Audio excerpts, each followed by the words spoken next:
oh so soft fabric? Ooh la la, it's the sheet. Less wrinkles on your clothes, you know it's the sheet. Bounce dryer sheets, more freshness, more softness, less static, less wrinkles. It's the sheet.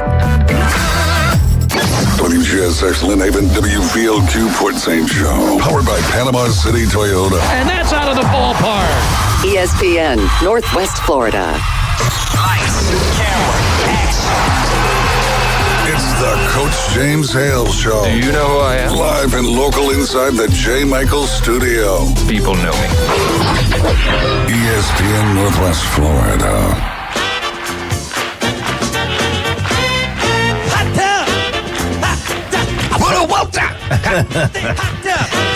I'm more worried we're going to have to go back in there and resuscitate John. I saw jumping jacks and Get the blood going. well, I hear there's liquids that thin the blood that may be causing your problem. Are you referring to my little brown jug? Well. You just got out of the hot tub. Or was that the doghouse? I couldn't remember which one. Oh, folks. Well, Brian Haddad sitting in for Coach Hale today on the Coach James Hale Show. I'll actually be covering the next couple of days. The reason I'm here today is because Coach had to go up to Birmingham and curse Alabama to a first-round exit from the SEC tournament. So, Bama fans, make sure you direct your ire at Coach Hale for that. His record is intact. Tuesdays. Yeah, that's right. He will be back next Tuesday, of course, Monday, Memorial Day holiday. So deal with that. I am joined, as always, on Wednesday by Dr. Glenn Manley. How we doing? I'm doing wonderful. So I got a little suntan going here. Yeah, I was going to say. Looks like you got a nice shave going and everything. Right. No facial He has that radiant glow I up. do, that's right. The good thing about that is when you go to the bathroom, you don't have to turn on the light, so you're glowing in the dark.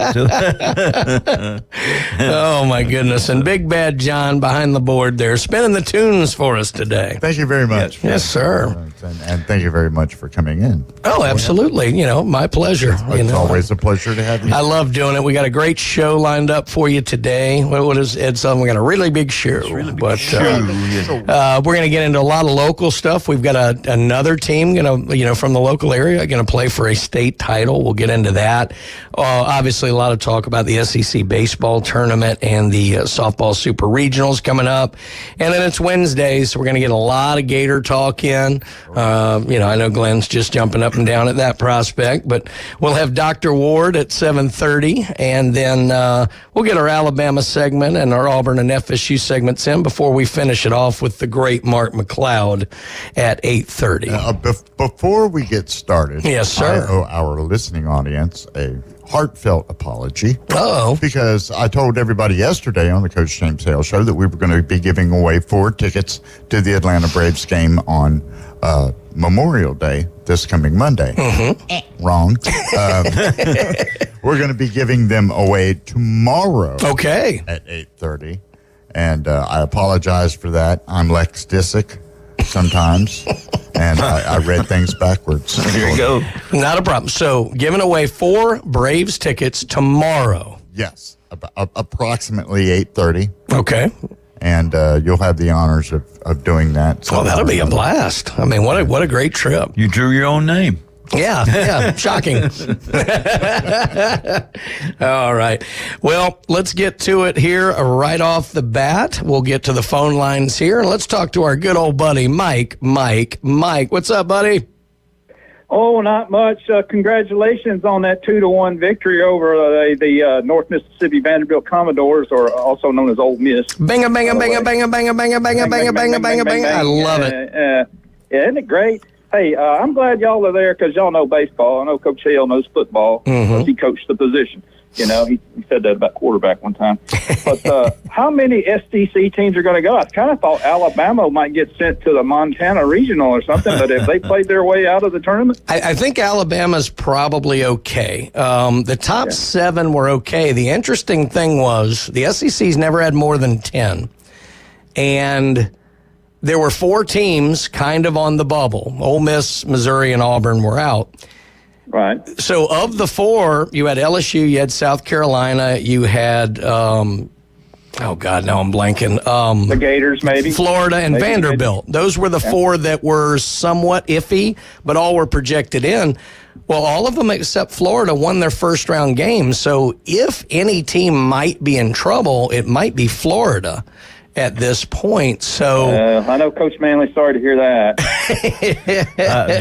By the way, I want to go back a week. I know that today's show's about today and Hoover, but now, what regional did the Auburn Lady Tigers advance out of?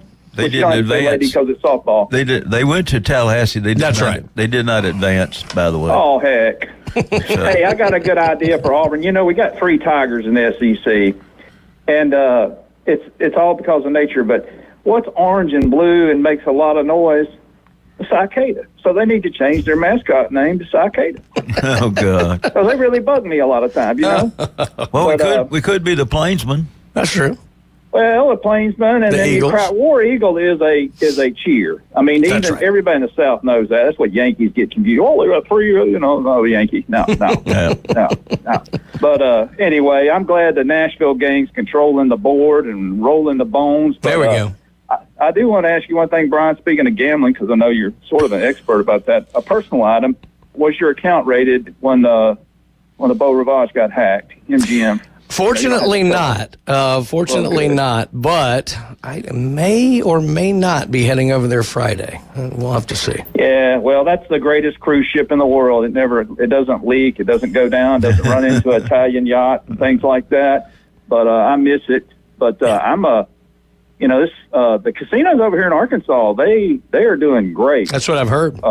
The Saracen and on the sports book side. Yeah. And I wouldn't go to that one outside of Memphis, although I did buy a Kentucky Derby ticket there in 2016, but I don't want to make it about me. You know how I am. I'm all about everybody else. But anyway, Coach Manley, what about MTSU? Do they have a chance? I don't know. I've lost track of them, but I don't know. I mean, well, let me just say this. If you're the captain, you want to go down with the ship. That's all I can tell you. Right. Well, I don't know. Hey, I saw a team from Nashville win a national championship one time because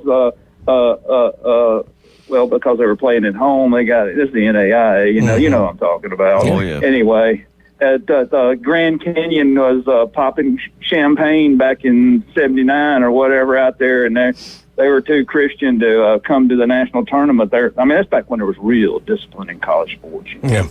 And Lipscomb got to go, and wow, what on the whole, they'd been upset in the regional, and on the whole, they won it. They were only, they could have rode a city bus and got there at the old Greer Stadium there at down there on Chestnut Street, which is a part of the world you probably weren't allowed to go in, Coach. But anyway, y'all have a great day. And, Tennessee and Kentucky are on top, baby. Mm-hmm. They really are. And Arkansas, places where I got an ex-wife in Kentucky. I was born and raised in Tennessee, and I'm living in Arkansas right now. I'm living the dream. You are. I don't have a beach, though. Is it? Let me ask this question: is it true that you call all your ex-wives plaintiff? Is that their name or what? They're co-respondent. So, hey, I actually sued one of mine, and I'm the only guy. You can go. I'm going to tell you which one of the 95 counties this divorce case is in Tennessee. I'm the only dude that sued his wife and admitted adultery in the second paragraph. So she could have herself a Christian remarriage. Wow. Anyway, y'all think about that. Love Jesus and love your youngest. There you go.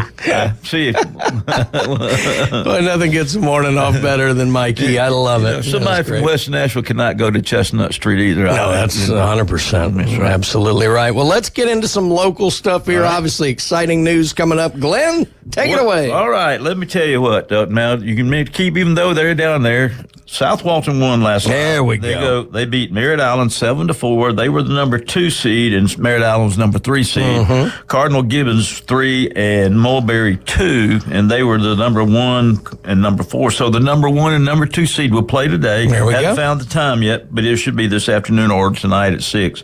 It will be Cardinal Gibbons versus South Walton. So come on, South Walton. Yep, come on, congratulations. Now, still send your money because even though they come back, they're going to have to, they're going to have to pay for all that. So they stay in a couple of days and went down a day early, just like everybody, Bozeman and everybody that's gone. So that proves that what a good team Arnold was, because the team that beat you is now going to be playing for state championship. So that shows you what kind of baseball they have there.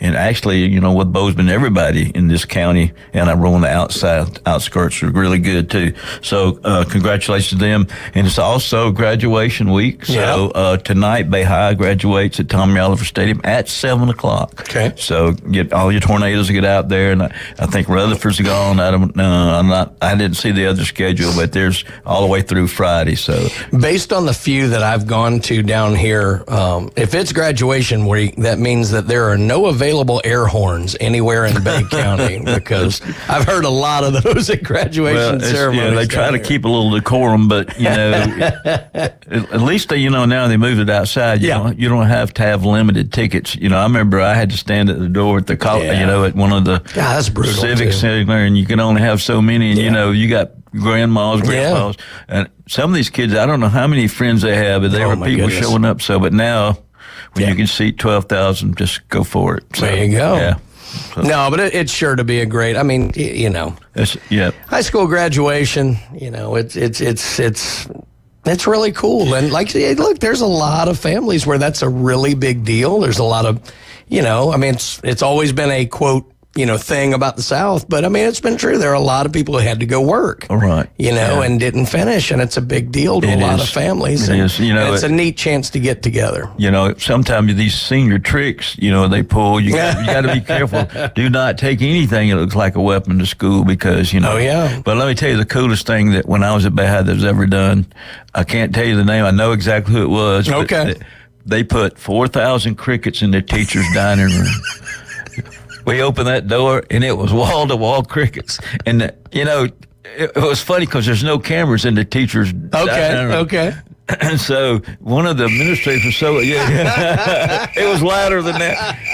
One of the administrators was so upset. I was hilarious. I was laughing. I couldn't stop laughing. That's funny. So we got the shop back out, and we sold crickets for, But when I was in high school, we pulled this. We put two goats in their hallway. Mm-hmm. We put a number 1 on one of them and a number 3 on the other one. So the administration spent all day looking for the second one. Now, that's clever. I was trying to figure out why in the world would you put number 3 instead of 2. That's clever. And of course they blame me for it, but I said, I don't know what you're talking about. Now, I'll be honest, I don't remember us doing one when I was graduating high school, and that's not because I don't remember. It's just I don't think we did one. But I've seen them. The problem is always, Glenn, as you well know, being administrator, it's that very fine line between funny and playful and destructive. Right. And, sometimes it can go a little bit overboard. And unfortunately, we've seen some cases where some people aren't allowed to walk because they've taken it a bit too far. Well, we had to put position one time where somebody put super glue in every lock. Yeah, so that's not that's a little they paid a lot of money for that. Yeah, I mean spray paint, things like that. Just that's just that was just hilarious. Someone's sitting somewhere writing all these down. Oh, that's a good one. Oh wait, the 1 and the 3 is classic. I'm not going to forget that one. That was really good. So, but you got to be careful what you do. So it is a fine line, but I tell you what, it's exciting. So anyway. Yeah, so good luck to South Walton, obviously going down there. Most of the sports pretty well, wrapping up here as we get into the end of the year and everything like that. But wow, it's amazing. We had another school year go by, Glenn. Right. It's amazing. I'm telling you. Time flies when you're having fun, right, Big John? Oh, yeah. There we go. Well, I did it. I taught it like 39 years. I just couldn't make the 40. I just, oh, man, this is it. So I get that. Yeah. So, but anyway, it was great. It goes by so fast. I can remember the first day I ever went into a classroom. So, wow. So it's a great occupation. Hopefully the Bay District gets off the money pot, and because it's kind of tough now. People moving in and they're building all these homes, so it's going to be tough to have the right amount of salary too. Well, that's it, and I think they've done a decent job. It looks like we've added a few elementary schools and all like that, but that bottleneck's going to start coming at middle school level and at the high school level. We may be. I hope they're forward thinking as well. There's a lot of shortage of teachers, not just in Panama City. It's statewide. It's actually United States wide. So, Well, I get that. We don't back them up like we need to. We don't take care of them. And as many issues I may have with the teachers union, there aren't a whole lot of people backing up teachers if not for them. So we gotta do a better job as a community doing it, at least for the good ones. Sometimes it's not a teaching problem; it's a parenting problem. Sure. So but fair enough. That's just my take on it. And after I'm saying, so don't call the station. You'll say the phone number is not. It's not 215-6290. Exactly. Well, very cool. Well, let's talk about some of our wonderful, wonderful sponsors here on a Monday. And look, it's Wednesday. You gotta lead with J. Michael's Restaurant. Look, you go there any day of the week, you can get the best seafood. You can get the coldest beer, but only on Wednesdays can you get the world famous J. Michael's spaghetti. And you better get there early because it is going to be packed out. We got everybody starting to come in for the Memorial Day weekend. They all look at the reviews. They all talk to the locals. They're going to be at J. Michael's Restaurant, and you should too. World famous spaghetti only at J. Michael's. Dr. Chad Mitchell, been helping out all the athletes of this area. Can you believe it? He's coming up on 25 years. He's an old dude. You know what I'm saying? So. But yeah, he does great work. A lot of room to talk. Well, he's an expert. That's right. Absolutely the best. If you have any kind of injury, you don't have to be a local athlete or anything like that. You got any kind of injury, stuff giving you pain, get out and see Dr. Chad Mitchell today. And then, John, we got another holiday coming up. You want to impress the missus, get out of the doghouse, get off the couch. Where are you going to go? You're going to go to David Adamson Fine Jewelry, 830 Highway 77 in Lynn Haven. You don't have to drive clear across town through all the traffic. You don't got to go to the beach area through all the traffic and everything. If you want to buy it, if you want to sell it, if you want to have it appraised, if you just want to drop it off, have it clean, have it fixed, and then go do your grocery shopping, go have lunch, and then come back and pick it up. They do all the repairs in-house. That's David Adamson Fine Jewelry and Design, Highway 77, Lynn Haven.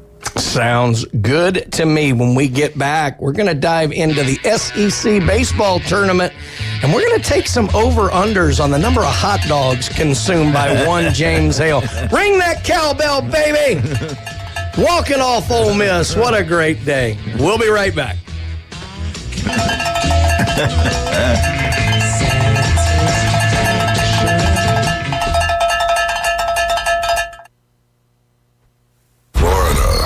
We're taking the inside drive. Hey, Braves fans, it's your chance to win a family 4-pack of tickets to Truist Park. Experience Atlanta Braves versus the Washington Nationals on Memorial Day. Listen at 1240 for the cue to call. When you hear it, be caller number 10 at 850-215-6290 to win. Coming up with the next Inside Drive on ESPN Northwest Florida. Good morning. This is Joanna with your weather forecast from ESPN Northwest Florida on this Wednesday.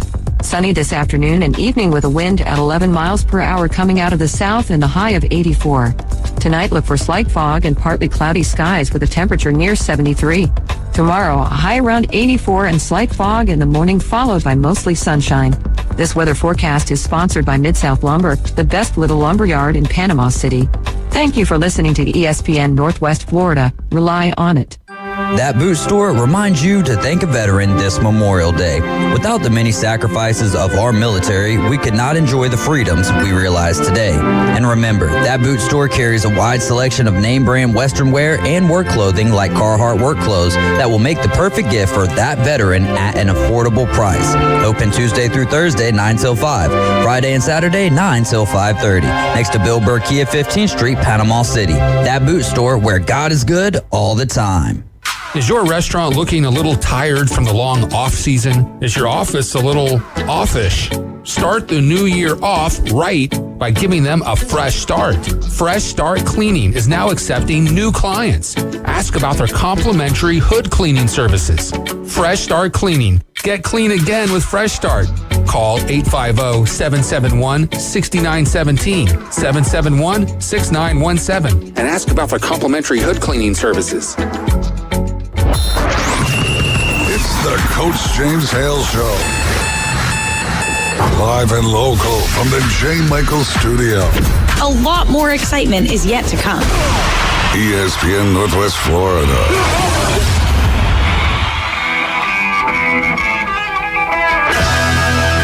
What a lead-in. Perfect timing. School's out for summer. Not quite yet, folks. Kids go to class. Friday. Not yet. Friday. Well, ESPN Northwest Florida is your home for the hot Atlanta Braves. As we talked about, we're going to be giving away 4 tickets tomorrow, but you can catch the next Atlanta Braves game right here on ESPN Northwest Florida. They're going to be playing tonight, 6 p.m. We'll pick up coverage. First pitch at 6:40. We are at Wrigleyville. Going to be playing the Chicago Cubs up there at Wrigley. So good luck to the Bravos here. The Atlanta Braves on ESPN Northwest Florida are sponsored by Brock's Pest Control, Store More Portable Buildings, Billberg Kia, Mid-South Lumber, and PCB Hobby. I started with the baseball right there, Glenn, because we're going to get into the SEC baseball tournament. First round play last night. Of course, it's single elimination in the first round. Now going forward, everything moves into double elimination. So what you had here right out of the gate early in the morning, we had LSU getting past Georgia 9-1. Georgia, of course, made the late season run, was one of the hottest teams in baseball. Florida actually goes into Georgia, takes 2 out of 3. We're going to talk a lot to Dr. Ward and Mark McLeod about that series later. But LSU gets it done, maybe between sweeping Ole Miss and getting this win, may have played their way into the tournament. They're projected into the NCAA tournament now.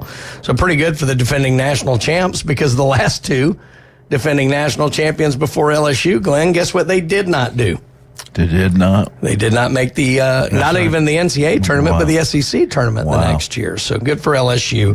Yep. They're moving on. They will next play Big John's Big Blue, the Kentucky Wildcats. Go Blue. Go Big Blue Nation. Yeah. LSU Jeff may have something to say about that, but that's all right.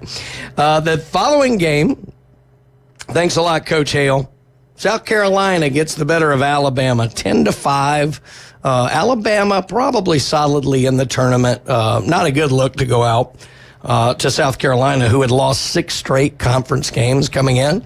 But good for South Carolina. We're going to talk a little bit more about that game during our Alabama update.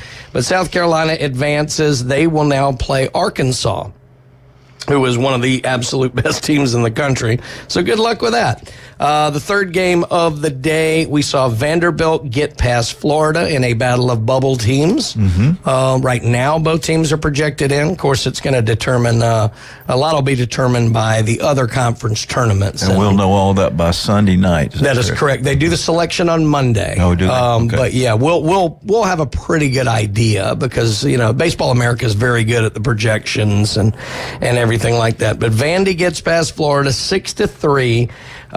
Congratulations, Vanderbilt. You get the number 1 team in the country. Tennessee Volunteers, probably the hottest team in the country as well. And then in the nightcap, oh my goodness, it is always a good day when you walk off Ole Miss. Mississippi State and Ole Miss. Hale actually sent me a text and said, you wouldn't believe the crowd for this game. I would. Right. I've been to those. Baseball is king in Mississippi. That's always been huge at Mississippi State. Ole Miss, won the national championship 2 years ago. Mississippi State won it 3, but neither team made the conference tournament last year. Wow. So big deal to come back to Hoover. They get the night game, and it was a wonderful game. Ole Miss scored, I believe, in the 5th, 1-0 all the way through. Bottom of the 9th, 2 outs. Mississippi State hits a 2-run walk-off home run to cap just a wonderful day of baseball in Hoover. And Mississippi State now gets to play Texas A&M tomorrow. So, or today, actually. So our matchups again, LSU versus Kentucky, then South Carolina and Arkansas. Then we've got Vandy and Tennessee, and then Mississippi State versus Texas A&M. Those will all go today. And then depending on how the results go there, you'll have some losers bracket games, elimination, and some winners bracket games on Friday. So pretty cool. Let's look a little bit here at the projections. So we talked a little about this and what they expect going forward. Again, SEC has never gotten more than 10 teams in the field, which is crazy impressive anyway. You only got 14 teams in the conference. Right. But the Auburn Tigers and the Missouri Tigers were both eliminated from SEC tournament play. They will not be moving on. Ole Miss, with a losing record, they will not be moving on. That leaves 11 teams. And right now, Glenn, all 11 are projected via Baseball America to make the field. Now, here's what they have going. Right now, they project 5 SEC teams to host regionals. Okay. Mississippi State is in play to potentially be a 6th host. They love the facility at Dudy Noble Field there. It holds, I think, 8 of the top 10 attendance records on campus in NCAA history. So they would love it if Mississippi State maybe wins another game or 2. They may be in line to host a regional, and the NCAA would love that. So right now they have Tennessee hosting a regional and the number 1 overall national seed. Texas A&M would host a regional in College Station. They would be the number 3 overall national seed. Kentucky would host a regional in Lexington. They would be the number 4 overall national seed. Arkansas would host a regional in Vietnam, as I call it, and they would be the number 5 overall national seed. So 4 of the top 5 national seeds, SEC. The 5th host they project at Baseball America, the Georgia Bulldogs. Even though they took a first-round exit, they have Georgia in as the number 8 overall seed. So where are the other teams going? I'm glad you asked. They have Vandy going out to Santa Barbara, California to get into the UCSB regional as a 3 seed. Now, UCSB is projected as the number 16. So theoretically, the weakest number 1 seed. Mississippi State, they have going to Stillwater right now. For Oklahoma State, that would be the number 15 overall national seed. LSU is currently slated to be a 3 seed in the Corvallis region. That's Oregon State. Oregon State projected to be the number 12 seed. Alabama, they have as a number 3 seed going to Clemson and playing in Clemson's regional. They have Clemson as the number 6 overall national seed. Florida Gators. You think there's something going on here? Guess where they have Florida going, Glenn? Tallahassee to play in the FSU regional. FSU currently slated to be the number 11 national seed. And let me tell you, I looked at that regional. That might be one of the hardest regionals I've ever seen. Because right now they have Southern Miss as a 2 seed. Southern Miss is a very good team. Right. Which I hate saying that when Coach Hale's here, but it's the truth. They are. And then South Carolina, they have as a 2 seed. So really like what South Carolina did yesterday. I was a little surprised they had them as a 2. They have them going to Raleigh for NC State's regional. NC State would be the number 7 national seed. Now, people ask, well, what about Texas and Oklahoma, who will be coming into the league next year? Well, both of them are slated to be in the conference. They have Oklahoma as the host of the number 7 national seed. They have Oklahoma hosting a regional. And then Texas is currently slated to be the number 2 seed in the Terre Haute regional. Indiana State. Larry Bird, baby. Yep. But they would be going up there. So if you look at next year's SEC lineup, you would have 13 of the 16 teams. Wow. Currently in NCAA play. That's amazing. I mean, we all know, look, it makes sense. It's warm down here. You can get the early start. It just means more. But good right. gracious, 13 out of 16 is phenomenal. So that would be something. I mean, right now, I think you're locked at 10. I think Florida's the iffy one. It's going to depend a little bit on what happens with some of the other conferences. You need there not to be bubble busters if you're Florida, but Florida's RPI is really good, and they're not even listed as one of the last 4 in right now, so we will have to see, but that would certainly be really cool. Just very quickly, on the SEC, on the softball, we're into the super regionals, 16 remaining teams nationally. 7 of them are current SEC members. Texas and Oklahoma just happen to be the top 2 national seeds. That's correct. So 9 of 16 going to be SEC. Wow. Unbelievable. Spring sports, it just means more. All right, let's get into some more of our wonderful sponsors here on the Coach James Hale Show. Rudy's Barbecue. Big John wants his breakfast tacos. If you're listening, sausage and jalapeno peppers and brisket, and I'll see you later. Well, look, if you're stuck in that parking lot known as Highway 98, Back Beach Road here on Memorial Day weekend, just take you a little turn, get into the Rudy's Barbecue parking lot. Hey, it's got room for all of you stuck in traffic. 350-seat restaurant, big back room there, breakfast, lunch, and dinner. And you can do the drive-thru. Absolutely. They absolutely love it there. The turkey, the brisket, the pork. Oh, my God, it's so good. I'm going right now. Rudy's Barbecue on Back Beach Road. Dr. John Ward, dermatology specialist. We're going to be talking to him in the next segment. Of course, he's got 8 area locations, and he'll read them all forward, backward. In the middle, outside. I'm telling you. We're going to test him, though. Glenn and I are going to test him today. But we're going to talk to Dr. Ward now. If you've got any kind of things that just don't look right, don't feel right, make sure you get out to Dr. Ward. Don't become a statistic. Turf Pro Pest Control. Pat and the crew down there do an absolutely wonderful, wonderful job making your yard the talk of the neighborhood for the right reasons. You don't want the HOA on you. That's right. But no, they will get rid of all the critters and unwanted pests that really mess with your yard here in Florida. Get out and talk to the crew at Turf Pro Pest Control. They will have your yard looking just as beautiful as those football fields on Saturdays. When we get back, Dr. John Ward, we're going to talk some Gators. Glenn's going to try not to vomit. That's coming up next. Coach James Hale Show, ESPN, Northwest Florida.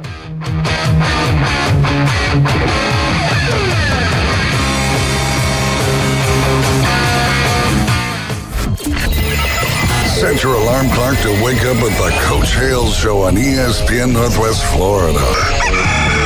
In-depth local and college sports from expert insiders and a dash of controversy. Can be deadly. Weekday mornings 7 to 9. Nothing says good morning like a drunken human alarm clock. We're live from the J. Michael Studio. We all know he loves the Florida Gators, but that's okay. ESPN Northwest Florida. I can control the world. Turf Pro Lawn and Pest Control. They take pride in caring for their customers' property by providing lawn and whole house pest control. Whether you have roaches or any other unwanted bugs in your home, Turf Pro has you covered. Or if your lawn needs weed control, fertilize, insect control, Turf Pro has you covered by providing custom treatments to meet your property's needs. No property is the same, so why should it be treated that way? Turf Pro, where the blue and yellow trucks make your lawn green. Call 850-890-5820. Discover the new Kia during the Summer Sticker Sales event going on now at Bill Bird Kia. Our SUV family is built for all-in adventures and endless possibilities. Whether you're traveling on the highways or off-road, you'll do it with grace and grit. Now offering 1.9% APR for up to 48 months on the purchase of a new 2024 Kia Sorento or a new 2024 Kia Sportage. You'll get the perfect balance of comfort, safety, and technology. Bill Bird Kia is the home of the 20-year, 200,000-mile warranty. Stop by and see us at 2435 East 15th Street or anytime at BillBirdKiaPanamaCity.com. Now enjoy the view this summer because the road is yours in a brand new Kia from Bill Bird Kia. Offer from Kia Finance America for the purchase of a new 2024 Kia Sorento or new 2024 Kia Sportage with $2,165 per month per 1,000 financed in 48 months. Quantities limited. No down payment required. Cannot be combined with other finance offers. The 20-year, 200,000-mile warranty is a Bill Bird Kia warranty. See dealer for complete details. Offer for well-qualified buyers. Must take delivery from dealer stock through 7/8/24. He has a really low passenger rating on Uber. He punched a magician and started a petition to remove the penny from circulation. I'd like to punch him in the face, I'll tell you. Now back to the Coach James Hale Show inside the J. Michael Studio. Is he sane? I have no idea. ESPN Northwest Florida. Yeah, here we go. I'm just going to sit here and jam. I love it. Back at you on the Coach James Hale Show on Wednesday. Coach Hale is away eating hot dogs and ice cream cones and watching baseball, where I'd like to be. But a picture of it. That's what makes it work. He's bad about that. I know. It's just like standing in front of the bus. Yeah. Standing in front of the field, almost on the field. Sitting in the... Well, that's the thing. Because of his wonderful daughter, who does such a great job up in Birmingham, he gets all this access to all the press box and everything like that. Sends us pictures. I'm going to call security up there. We're going to make sure that we put an end to this here. But no, fantastic. And it's a wonderful tournament. It really is. I was actually hoping to go this year, but I'm about to be gone on a bunch of other things. Couldn't make it work, but I know another person who enjoys the SEC baseball tournament, although may not have enjoyed the Florida Vanderbilt game quite so much yesterday, and that is Dr. John Ward. Doc, how are we doing on this Wednesday? Oh, living the dream, boys. Just another beautiful day in the Sunshine State. There you go. 100% true. So before we get into it, and there's a lot to talk about Florida today, I just wanted to get an update here. How's the team doing there, Coach? You know, we had a really great tournament this past weekend in Mariana. We got rained out on Saturday. Pretty much some torrential downpour Saturday morning.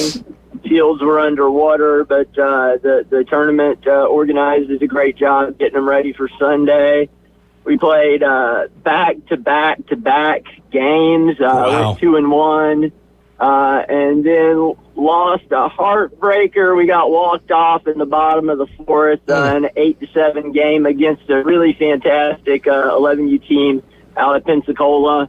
But we were ahead the whole game until the very end. And you know, sometimes the strike you need ends up being a dinger over the head of the center fielder. You know, so You know, that's just how baseball is. It's a game of failure sometimes. That's right. Well, the big key is putting yourself in a position to have an opportunity, and you know, it's a tough one, but you know, congrats to the kids and back-to-back games. That is it sounds like a good day when you were young, but that's certainly yeoman's effort. So, congrats to the kids. I can tell you, just coaching that, it was hot, it was humid. I was about to fall out just coaching first base, but no, the boys really did a great job, and like I said, that 4 games in the span of I think our first game was at 9:30 and we finished a little bit after 5 o'clock. So it was a fun day of baseball. Sounds like it. Well, congrats on that. So kind of running the gamut of emotions here with Florida baseball. Florida entering the last weekend, going to Athens, which normally would feel like a pretty good trip, but Georgia, one of the hottest teams in the country at that point. Florida, 1 game over 500. We talked about it last week. They probably needed to win the series in order to feel somewhat comfortable about a chance at the NCAA tournament. And, lose Friday night, Doc, losing late on, I think it was top of the 8th. Florida's down 2, and then gets a big 2-run home run, takes it to extras, wins a really tough Saturday game, then takes the series against Georgia. What'd you think about the weekend for the Gators stepping up when they had to? Yeah, I really feel like the way that they won the game on Sunday, score 19 runs, putting up a 12 spot in the 4th inning, I feel like that really solidified their spot in the tournament. I think a lot of eyes were watching that team. It kind of stunk to go out first round last night to Vanderbilt, but they did enough to get with the number 1 strength of schedule, RPI in the top 30. I don't think since the selection committee started using RPI, I don't think any team with an RPI in the top 30 has ever been left out. I think they'll be in. I hope that D1 baseball is wrong and they don't get put in the Tallahassee regional. Right. But if they're going to be put in a regional where they're going to have to beat some tough teams no matter what. So it's whether it's Tallahassee or somewhere else, they're going to have to beat good teams. So they got all they needed, which was an opportunity to play more baseball. Yeah. I'm actually curious about that state. I understand it from the line of Florida has certainly not fared well against FSU this year. And it's obviously a big rivalry, but just the notion of being somewhat regionally close, maybe the notion that you can't beat a team 4 times in a year, I don't know. But I'm a little curious as to where would you prefer to get? Like, would you prefer to get as far away from Florida in a regional or something like that, just to go out there and try and kind of spoil things? Or I'm curious as to more why you don't want to go to Tallahassee. Is it more the record against FSU this year, or do you think Florida needs to get somewhere out and away, play some teams they haven't seen yet? Well, I definitely think, the Seminoles have our number. The games haven't been particularly competitive. But it is hard to beat a team 4 times. But I like the idea of maybe playing a team that hasn't played much SEC competition. I think the SEC is going to do phenomenal in the tournament this year. Yeah. Just because of what high level of baseball is being played in the SEC. I mean, the SEC's overall RPI, they do conference RPIs. It's like way above the second best conference, which I think is the ACC. So anyway, I think if they can get in a regional with non-SEC teams, but not Florida State, I think they could do well.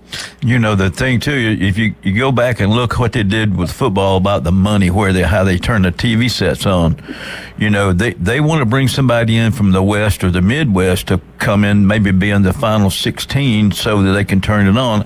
And I don't want to play Florida either.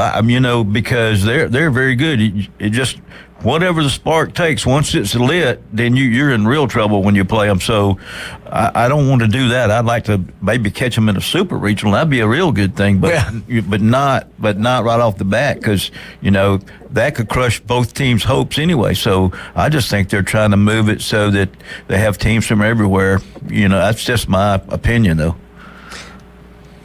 Doc, were you a little surprised? I was a little surprised at the result yesterday. I mean, look, Vanderbilt, I think they were in, but you're always iffy when you're in that bubble. I thought there were 4 teams that entered the SEC tournament that felt good but not great, and that was LSU, South Carolina, Vanderbilt, and Florida. Florida probably had as good a case as any because of the strength of schedule, because of the RPI, but had the worst record. South Carolina was the one I thought was in the biggest danger. And ironically enough, they have South Carolina as a 2 seed. And South Carolina had lost 6 straight conference games and was not looking good. Of course, gets a win over Alabama yesterday. So the notion that there's going to be 11 SEC teams in NCAA play, plus if you counted Texas and Oklahoma, you'd have 13 of next year's 16. I think it's going to happen, and that's a good thing that they're taking the teams that need to be in the tournament. But are you a little surprised at the notion that 11 teams out of a 14-team conference are going to be in postseason play? Florida's got the lowest of the RPIs now at 28. Mm-hmm. But when you're looking at it, and you have 11 teams that by objective measure are the 28 best teams in a 64-team field. I mean, if putting the best teams in there is what your job is to do, which I believe it is, you have to. I agree. I thought South Carolina needed to win. I thought Vanderbilt needed to win, and they both did. I felt like those were the 2 teams that needed it. LSU, obviously, I felt like they needed to win as well, just because of their late run. Right. I got to tell you, I think LSU may win the whole SEC tournament. They have finished the season very strong, and they just demolished Georgia in the game last night. I thought their win was the most impressive win of the 4 games yesterday. I would agree with you in impressive, but I love walking off Ole Miss, Doc. I just love it. It made my night. Well, go ahead. I get it, but Ole Miss was the worst team in the SEC that made the SEC tournament. Doesn't matter, baby. We walked them off. I love it. All right, well, we're going to talk more baseball. We've got a lot of other stuff to get into with Florida, too, but right now, Doc, I want you to tell us that, look, we're getting into the time. Everybody's going to be out on the beach. Everybody's going to be hanging out in the sun, and, of course, that's a lot of fun, a lot of great things you can do, but you got to be careful. You got to protect yourself. What are some of the ways that they can go about doing that? Well, just, the UV index is highest from 10 to 2. It's really hot, not that much fun to be out in it during that time. So, the best thing to do is get your sun before 10 o'clock or after 2 o'clock. And then even then, wear, a hat with a wide brim to protect your face and ears and scalp. And then, wear protective clothing, and whatever skin is exposed, put your sunscreen on and reapply it every 1 to 2 hours, especially if you're getting in the water and toweling off. What'd you think about those solar flares, Doc? But did they make things a lot worse? Honestly, I'm not an astrophysicist, so I don't want to make it. I don't want to make any comments. All I know is it makes it where you can see the northern lights in Florida sometimes. Hey, there you go. That sounds dangerous to me. So you could get a moonburn. Okay. Glenn can see the northern lights too, but that usually is liquidated. Anyway, but Doc, if they need to come see you, where can they do that?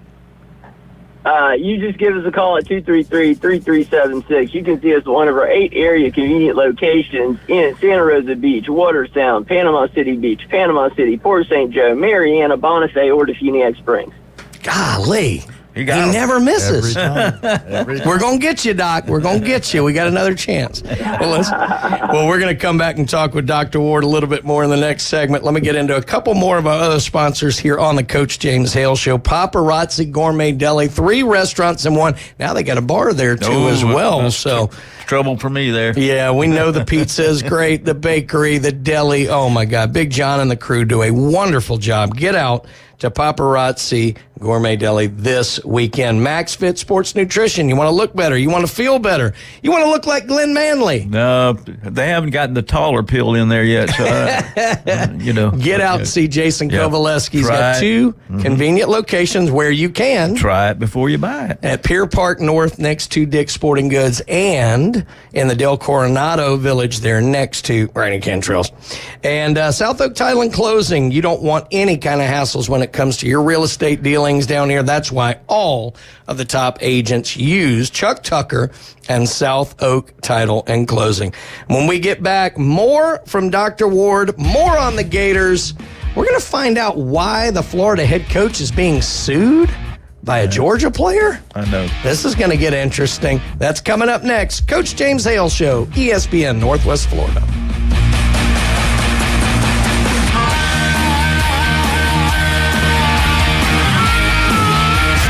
ESPN Northwest Florida.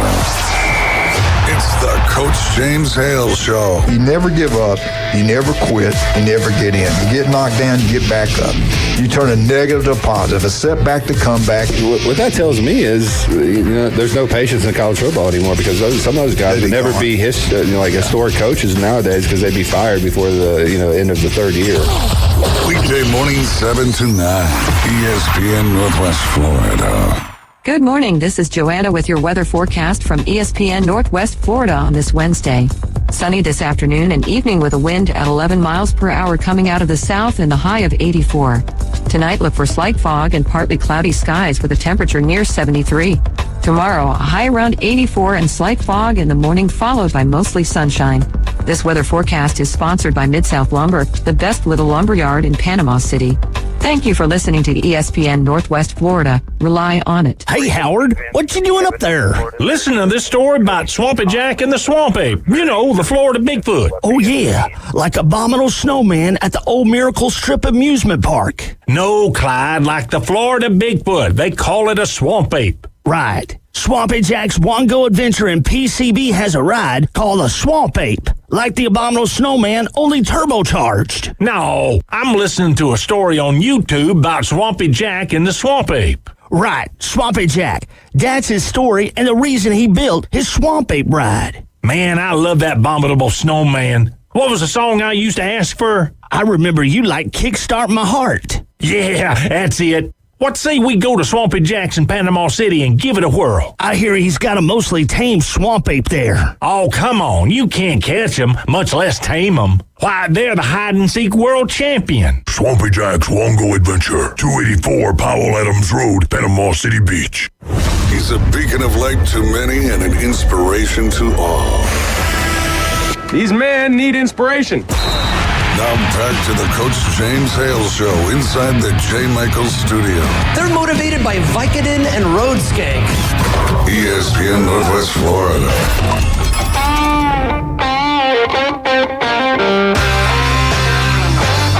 Love it. Eagles? Yes, sir. Coach James Hale Show back on a Wednesday. Brian Haddad sitting in for Coach, joined as always by Dr. Glenn Manley and Big Bad John. And I mean Big Bad John behind the board, but we got another Big Bad John on the line, and that's also Big Bad Dr. John. A coach and a doctor all rolled into one. Hey, that's perfect. That's perfect. So, Doc Ward, I want to get in. This is quite the story. I never thought we'd be here, but we have a current Georgia quarterback suing a current Florida head coach, as if we couldn't amp up that rivalry anymore. Jaden Rashada, obviously the whole breakdown in the NIL deal a couple of years ago with the Gator Collective. There's a lot of layers to this. I'm just going to you. What in the world is going on here, Doc? Honestly, I don't know. He said, she said. We'll see how it all comes out in the wash as that kind of comes out. So, I wouldn't doubt that Napier thought he could deliver a certain deal that didn't come through. Whether there's any legal ramifications to that, heck, I deal with hiring docs all the time, and we talk about what their comp could be if they meet certain goals or whatnot, and it doesn't always end up there. So. Until you sign a contract, I don't believe verbal negotiations are necessarily binding unless you. Again, we'll let the attorneys figure it all out. So that's. And as you know, you can get an attorney to sue you over anything. So that's true. So that is true. I'm gonna guess Coach Napier is gonna be fine as long as he wins a bunch of football games, which is gonna be much harder for him than overcoming what a 17-year-old has to say about something he may have said in his home. I was gonna say, if anything, this might actually, in a weird way, galvanize a little bit of support behind Billy Napier. I mean, if there's anything that'll get the Florida group to rally behind another member of the Florida family, it's being attacked by a Georgia Bulldog. But it's an interesting thing, just the notion of lawsuits flying between current opponents is what kind of irritates me. I mean, look, you're right. You can sue for anything. The notion that a player can sue a head coach for failed promises. I mean, good Lord, where does that line start? No. But the thing, too, is I could see him maybe suing him if he said he's going to give him all this money. Now he's at Florida and nothing's coming through. Right. But if you didn't go to Florida, you went to Georgia. So I'm sure Georgia's paying you enough to be there. So it's just crazy. Yeah, I mean, look, there's probably, Doc, some legs to... at least legal legs, because there were some things signed with the Gator Collective, some things just promised, and that's where there's a really big booster. I think he's actually out of Destin, who's named in the case. His name is Hugh Hathcock. I believe he runs like a car dealership or several car dealerships over in the Destin area. Obviously, huge donor for Florida, very involved with the Gator Collective. But one of the things that may be working against Rashada is, it's not like, this was, money in the bag and it was his only chance to make money. He turned down $9.5 million from Miami that he was guaranteed to, and then he turned that down, ended up coming to Florida for whatever. Again, the notion of a current player being able to sue a current head coach, to me, is territory I don't think we need to enter. Oh yeah, I'm right there with you. Think about this. This kid, really, what this kid needs to do, focus on playing football. Right. If he wants to, if he really wants to get paid and have a good career, this lawsuit thing is just going to be a distraction for him too. I think it's just a bad move on the kid's part. But when you got attorneys in your ear trying to get you to do things, I'm sure someone's telling him he's going to get a bunch of money out of this. I have no doubt there'll be some settlement that none of us will never know about. Sure. It won't be anywhere near what he's being told it's going to be. And at the end of the day, it's going to distract him from becoming a better football player. Yeah, that's the thing. Like, I would understand this a little more if he was promised all this money, everything fell apart. He went out to Arizona State like he did last year, played a couple of games out there before he got injured. And like if he was at Montana State, and obviously his run as a, Division I quarterback at a high level was over. This kid's on Georgia. He's maybe one hit to Carson Beck and one hit to Stockton away from being the starter on the presumptive national champion favorite team. It's not like he doesn't have opportunities here. And the bigger surprise to me, and maybe it shouldn't be because I know rivalries in play, but apparently he talked to Kirby about it, that this was an option that they might pursue, and Kirby, said, hey, do what you got to do in terms of the legal end of things. I'm a little surprised Kirby went on with that, because you're right, it is going to be a distraction for the kid. Yeah, no doubt. It's crazy. We'll see how we'll see how it plays out. Legal things tend to play out at a glacial pace. So yeah, his college career may be over before there's a resolution. Very, very true indeed. All right, let's look ahead to the season. We talked about it. Billy Napier's got a brutal road ahead of him. What do you think, Don? Obviously there's the huge games. You've got the Georgia game, you've got the FSU game, but what is, in your mind, maybe the key game for Florida on the schedule this year that could really determine whether or not Florida ends up having the season they'd love to have, or it could be the game that maybe the wheels come off? Is there one game you're looking at that could be game? You gotta think Florida has to beat Miami in the first game. Yeah. And that's an absolute must-win game. But I think the kind of the most pivotal game when you look at their schedule is when Texas A&M comes to town week 3. If Florida can get that win, they've got a lot of momentum. They could potentially start 5-0 and have a good season. But if they're 5 games in and they're 3-2, or even 2-3, if somehow they can't take care of business in Starkville. Heck, I think this NIL lawsuit could potentially play a role in Florida being able to wiggle out of Napier's contract. There's several different. I don't think this lawsuit brings Florida fans together behind Napier. The only thing that brings Florida fans together behind Napier is success on the field. Well, that's very, very true. So if you had to guess right now, I forced you to give a number, what do you think the record is at the end of the season for Florida?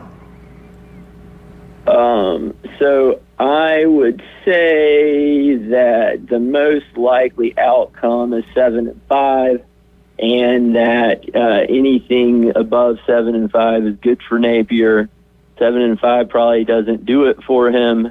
And anything below that, I don't know if he makes it through the entire season, to be honest. I agree. The old ball coach said 8-4 and a win in a bowl game. Would that save him, you think? I do. I think recognizing that we had the hardest schedule in the nation, and you show that level of team improvement, I think he gets another season. Sounds good, Doc. Well, again, we got about a minute to go here, but I wanted to get back into it. Real quick. Go ahead. I got to give a huge shout out to Coach Nick Borthwick and the South Walton Seahawks. Yep. We talked beating Merritt Island in the state 4A baseball semifinals. Played a really good game, beat a really good team, and they play today against Cardinal Gibbons for the state championship. So go Seahawks! Let's go. Borthwick. Let's bring a title back to Northwest Florida. Yeah, I had texted Coach Teasel last night, told him we needed something up here for Northwest Florida. No doubt. And so, but yeah, we said something, and we told them be sure and still send money because it cost them to stay down there. Mm-hmm. Doc, I got to test you one more time here. If somebody needs to come by and get things checked out with you there at the office, where can they do that? Give us a holler at 233-3376. You can see us at one of our 8 area convenient locations in Port St. Joe, Panama City Beach, Watersound, Santa Rosa Beach, Defuniak Springs, Bonifay, or Mariana. The guy's undefeated. Doc, enjoyed talking with you as always. We'll see you next Wednesday, buddy. All right, see you guys. Bye-bye. All right, that's the great Dr. John Ward, again, dermatology specialist. I know don't become a statistic. I know he's memorizing, but I thought maybe he has it sitting in front of him. That order was different than the first one, though. Yeah, it was. He's amazing. I'm telling you. We're going to get him one time. We're going to get him. When we come back, we're going to talk about everybody's favorite topic, the Alabama update. Oh, man. Coming up next, ESPN Northwest Florida.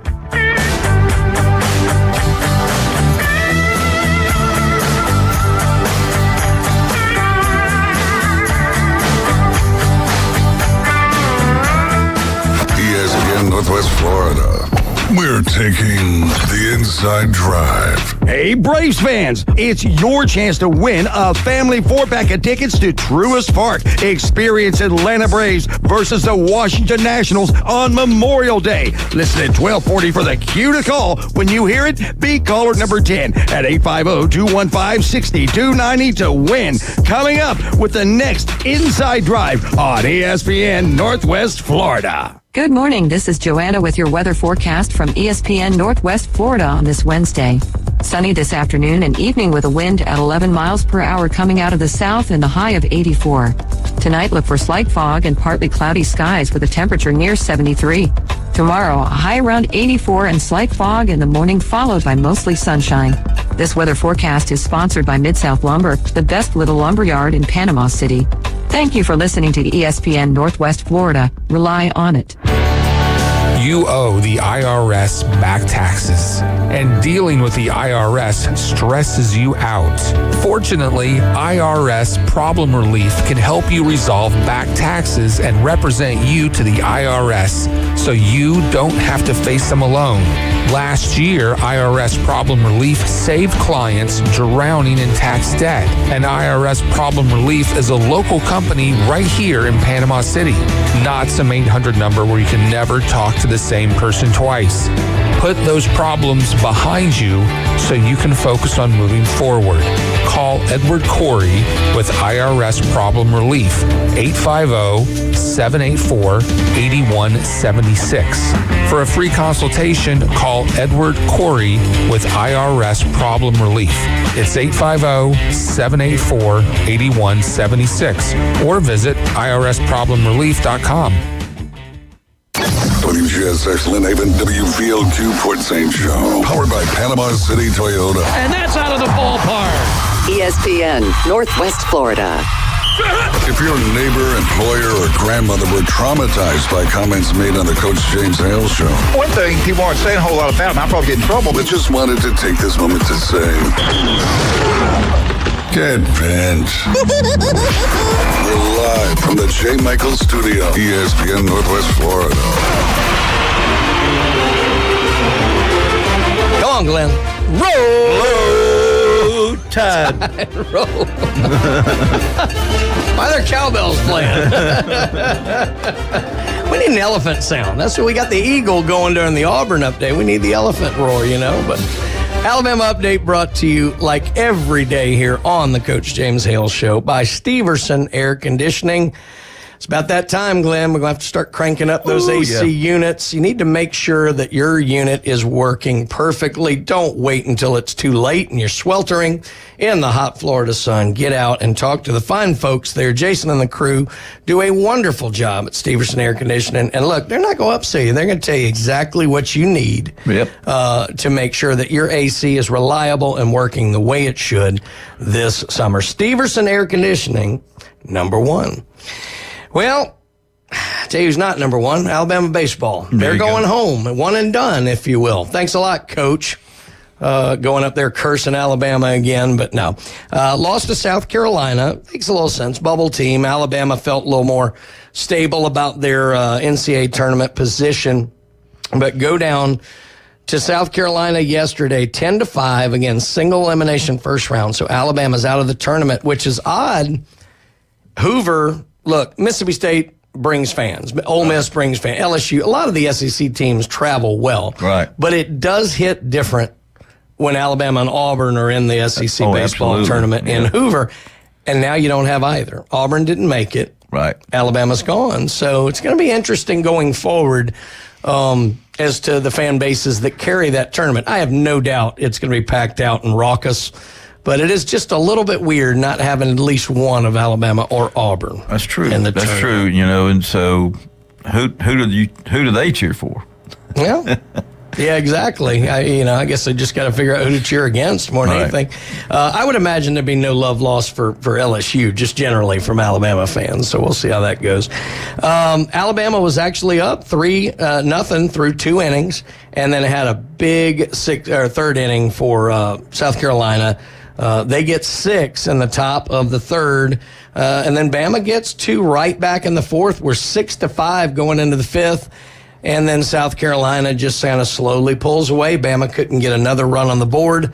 They go down, but again, could be one of those blessings in disguise. It's a really tough season, SEC season. I mean, you're playing top teams in the country every weekend for 3-game sets, and you get a little extra time to maybe rest some arms going into the NCAA tournament. Of course, we've talked about whether or not that's what you want to do with the SEC. If you know you're going to be in the NCAA tournament, is it maybe nice to dump out? I mean, just in general coaching, Glenn, you always want to win, but what would you want to do in that scenario? You know you're in the NCAA tournament.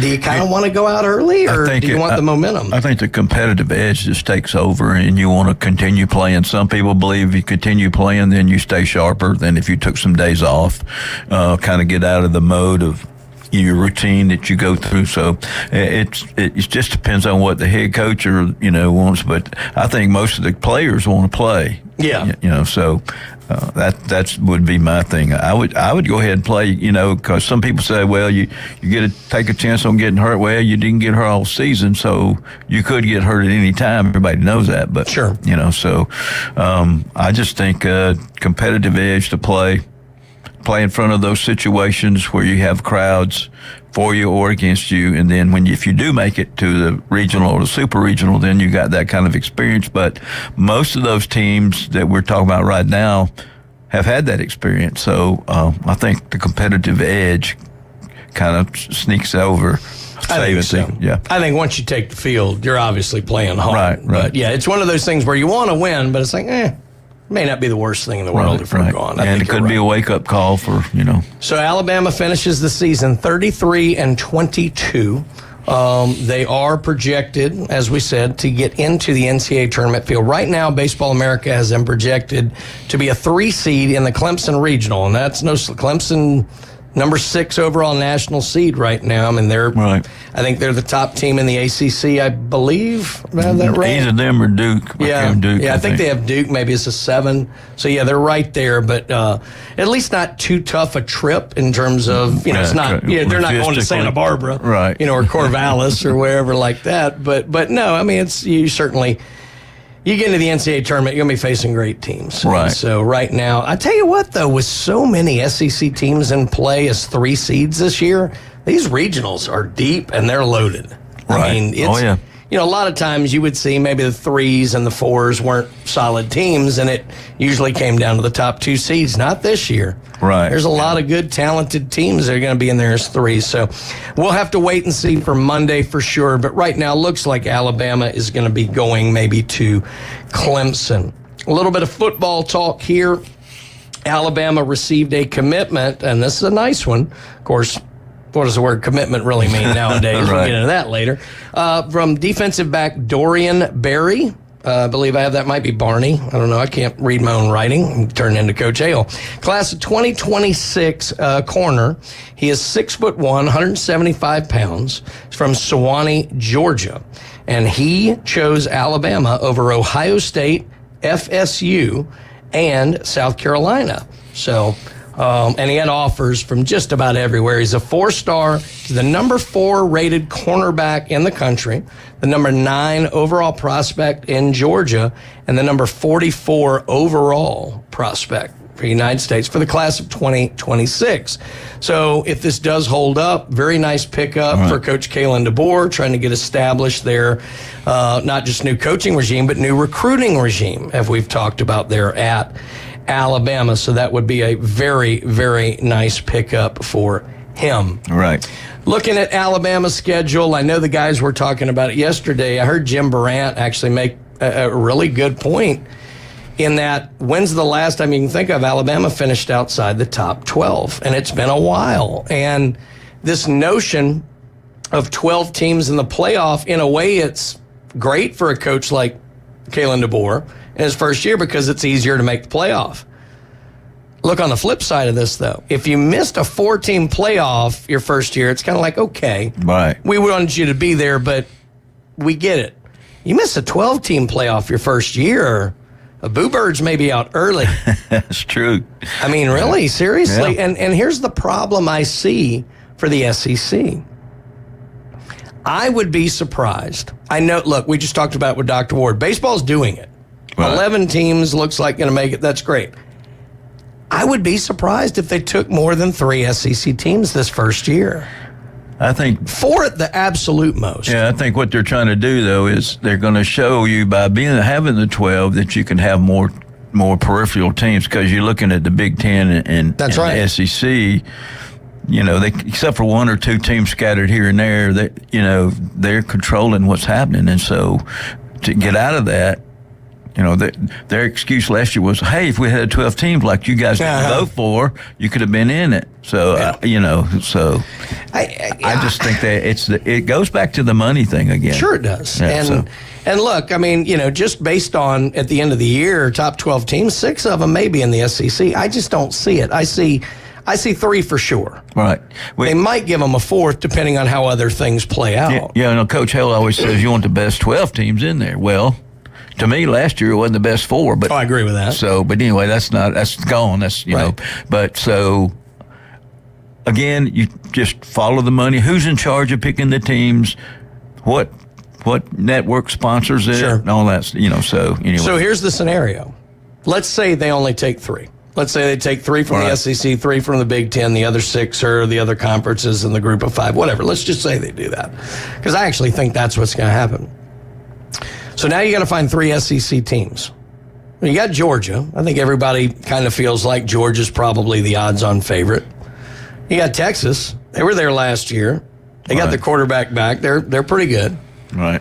You got Ole Miss, who's everybody's upstart. They got a pretty easy schedule. Right. And then you know how Oklahoma's going to play out in all this. You got Alabama.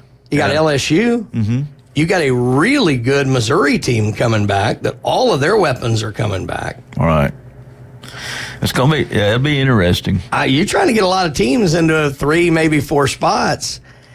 Alabama could play really well this year. I do think if Alabama is on par record-wise, they'll go over an Ole Miss. They'll go over a Missouri. The name is going to matter. Right. But it's a tough schedule if they slip up. Look, this Wisconsin trip is no joke. I know Wisconsin hasn't been that great, but Fickle's a good coach, and they're going up there and playing early, like Coach Hale says. Oh, my God. But then you got Georgia coming to town. You got tough road contest at Tennessee. Right after that physical game, you got Missouri coming in. Then you got LSU in the swamp. You got Oklahoma in Norman. And you do get Auburn at home. Maybe a tough sled this year for Coach DeBoer. So we're going to see. I don't think he understands. How tough the schedule is going to be as far as what he's been through in the Pacific Northwest. But the thing too is he doesn't realize the Georgia and the Auburn game.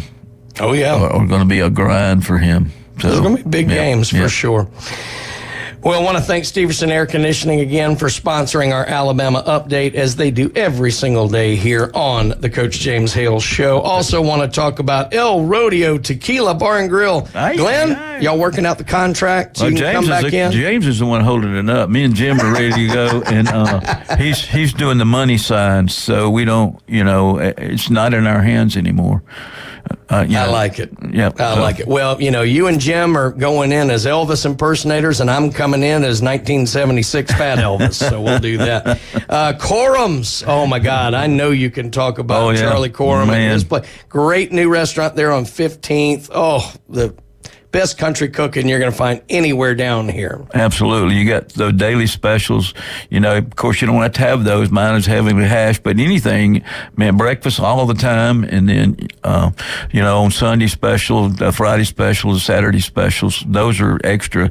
And Charlie will always talk FSU with you. And, they have a great restaurant up 231 too. So that's right. It's always great fun. Always just kind of like, everybody knows who you are, and you go in there, and you can, if you go in there Monday, I think it's Monday morning, you can see our big guy from Tommy St. Amont's Monday. So anyway, but great food, great people, great time. Wonderful home cooking, Phil, just like you're at Grandma's table. There you go. It's absolutely wonderful. And Big John, look, we want to go out. We want to have a great weekend on the water this weekend, Memorial Day weekend, and something goes wrong.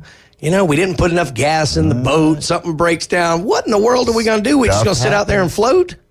Dr. Ward was talking about, making sure you go out at the right times and taking all the precautions, wearing your sunscreen and stuff like that. Well, there are other precautions you need to take if you go out on the water. And one of those, the most important, of course, is having Ceto. Go to Ceto.com, look at all their different plans. There's something affordable for every boater out there. Or you can call Brandon and get the personalized service at 850-234-2323. That's Ceto.com. And you can call them at 850-234-2323. As Jason Koleski so eloquently puts it, don't be a Gilligan. Yeah, man, I like the thing that you can get like a membership, which is, almost like it's the AAA of the water. Yeah, I mean, it's the world's worst feeling to be stranded out there because, it's not like you can, just get out and walk to the gas station or swim or whatever. And, the Gulf changes, the bays change. That's right. One minute you say, hey, let's go to that place we went to last week. You go there and all of a sudden you're stuck on a sandbar. Yeah. And once you're stuck, you're stuck. So have Ceto. It's a smart thing to do. Right. We need to get a Ceto for, when Glenn just, falls over wherever the night ends. We need to have a Glen toe with a host with That's a hoist on it. That's right, to bring him on back. They keep throwing me back in the water. That's the problem. Oh my goodness. Well, very good. When we come back, we're going to do a little split segment here. We're going to talk Auburn. We're going to talk FSU. It's going to be wonderful as always right here on the Coach James Hale Show, ESPN Northwest Florida.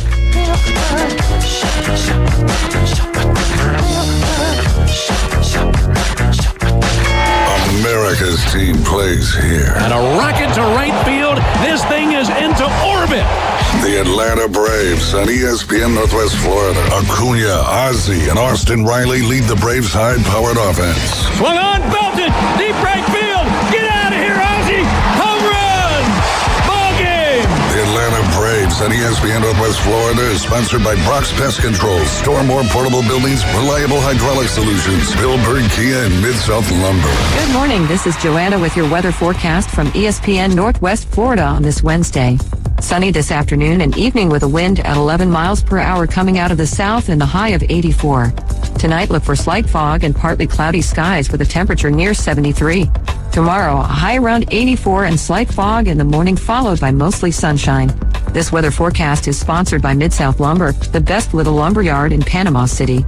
Thank you for listening to ESPN Northwest Florida. Rely on it. Attention homeowners, are you dreaming of a backyard oasis? Look no further than S&R Fencing, your go-to destination for quality outdoor transformations. At S&R, they specialize in crafting custom fences, decks, retainer walls, and all exterior construction that not only enhances the beauty of your home, but also stands the test of time. Their experienced team takes pride in delivering top-notch craftsmanship with a personal touch. S&R Fencing, locally owned, licensed, and insured, and a member of the BBB. If you spend any time at all in your yard, you're going to encounter fire ants. We know they can ruin a party. That's why we're this area's experts at fire ant elimination. As your certified top choice professional, we will rid your yard of these unwanted invaders. Brock Pest is so sure they will get rid of fire ants that they offer a 1-year guarantee. Enjoy your yard fire ant free. We guarantee it. Give us a call for your free consultation. Brock Lawn and Pest Control, our family protecting yours since 1968. Your safety and proper care of your boat in an emergency is crucial. When it comes to on-water assistance, response time is everything. And since 1996, in the Bay or on the Gulf, it's Seato. Seato's Coast Guard licensed captains are on the scene in an average of 1 hour or less. Seato gets members home or back to boating faster. Become a member today at Seato.com or call 850-234-2323.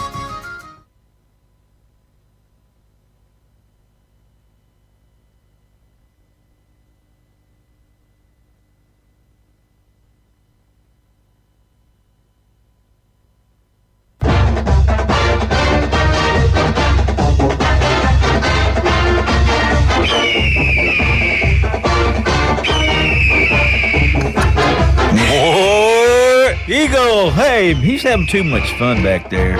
The Eagle was on a coffee break. I don't know what just happened. I have no idea. Radio professionals here, folks. That's right. Brian Haddad. See what happens when a substitute comes in?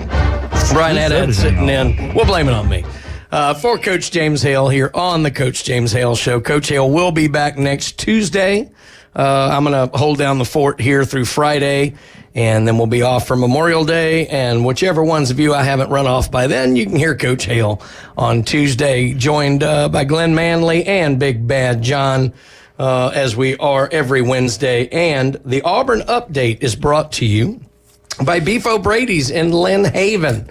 Pat Perno and the crew do a wonderful, wonderful job up there. Great food, great lunch specials, TVs everywhere, friendly staff.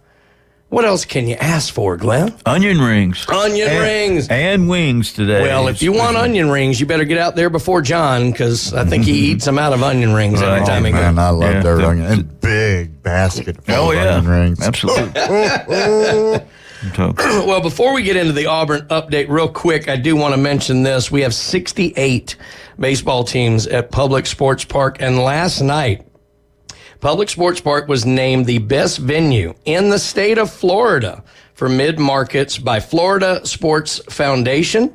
Also, the USSSA, I think I had all the number of S's in there, and earlier named Publix the best venue in their total national association. So a lot of hype and well-deserved on the Public Sports Park, all the great events. I know this past weekend They had a baseball tournament in there. Miguel Cabrera was there with his son. Right. Hunter Pence was there with his son. I mean, they're doing just wonderful stuff. And softball lingo, it'd be USSSA instead of. I think that's it. It's a lot of S's in there. Yeah, they just call it USSSA. USSSA. Very good. I like it. So anyway, thanks to all of the staff that makes those possible, everybody at the TDC who helps bring these events to our area and supports them. You know, I used to be an ASA softball umpire, and one guy told me one night that I had the wrong letters on there. Hey, just the wrong order. Too many A's instead of not. So but anyway, yeah. Well, we got a quick little Auburn update, and then Glenn's going to bring in the FSU update. Auburn baseball didn't have the year they wanted this year. Missed out on the SEC tournament. They're done, but they did get a really nice commitment from Thompson High School slugger Demarion Terrell. Has committed to Auburn. All he did this year, Glenn, he hit .419. Hit 10 home runs, 10 doubles, 42 RBIs, stole 18 bases. Oh, did I mention he also was 6-3 on the mound with a 2.12 ERA? Wow. And did he sell popcorn at the concession stand? Yeah, apparently he did too, but he's 6'3", 202 pounds. I think they call him Bub. So he's a big boy, and he is committed to Auburn. So hopefully that will help Auburn's future next year in baseball. And then this is a neat story. Auburn has extended an offer to class of 2028, so incoming high school freshman, Chris Davis III. Now, if that name sounds familiar, us Alabama fans have blocked it from our memory. This is the son of Chris Davis, who infamously ran back that thing that I won't talk about. He's going to win the ball game. There goes Davis. Wonderful call there. But the interesting thing, Glenn, it's not the first offer. Oh, no. I know. He received. Guess who offered him before? Auburn. Alabama, FSU. No. And who gave him his first offer? Oh, shoot.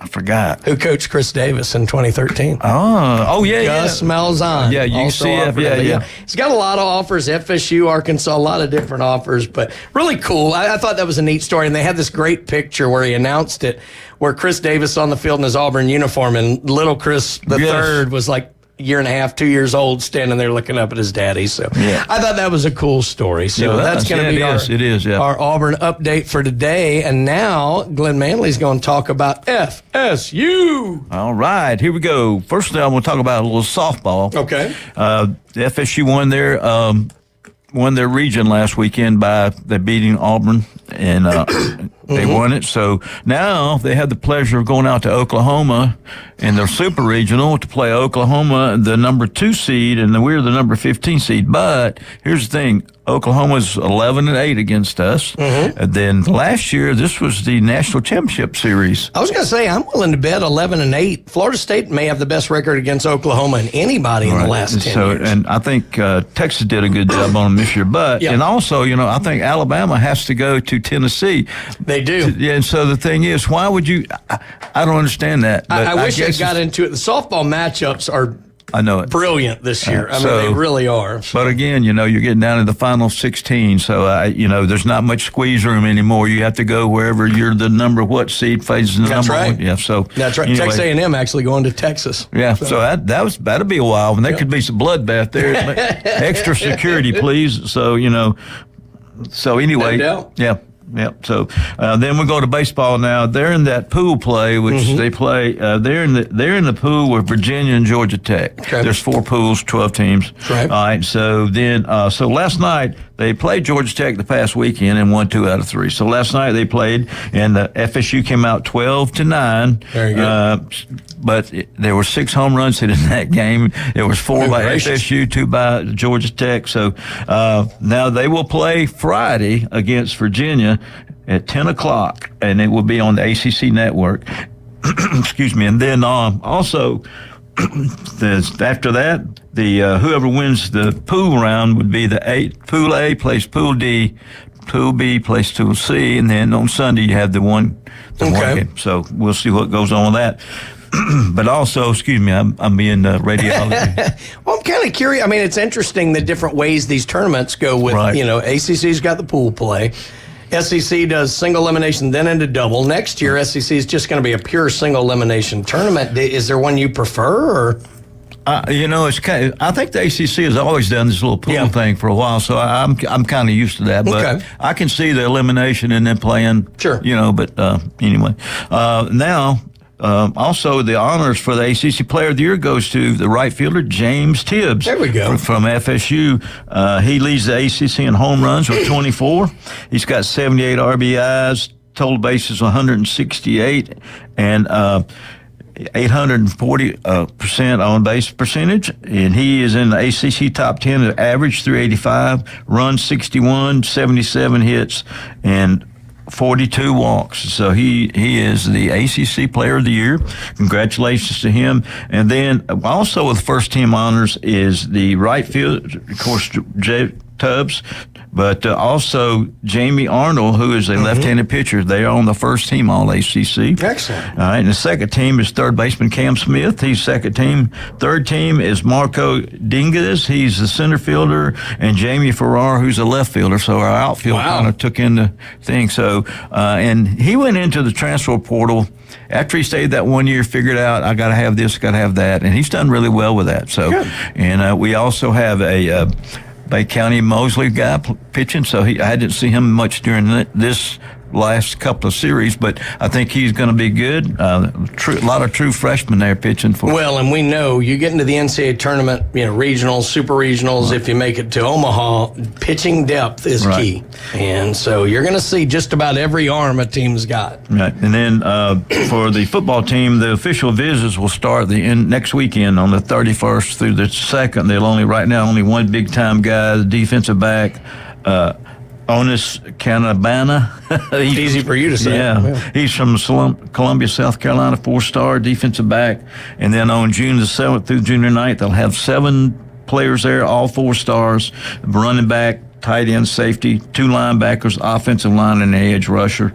And then it gets bigger. 14th through the 16th, they have 9 players, and then also the 18th to 24, they will have 18 players. And then the last week they will have 23 players. Wow!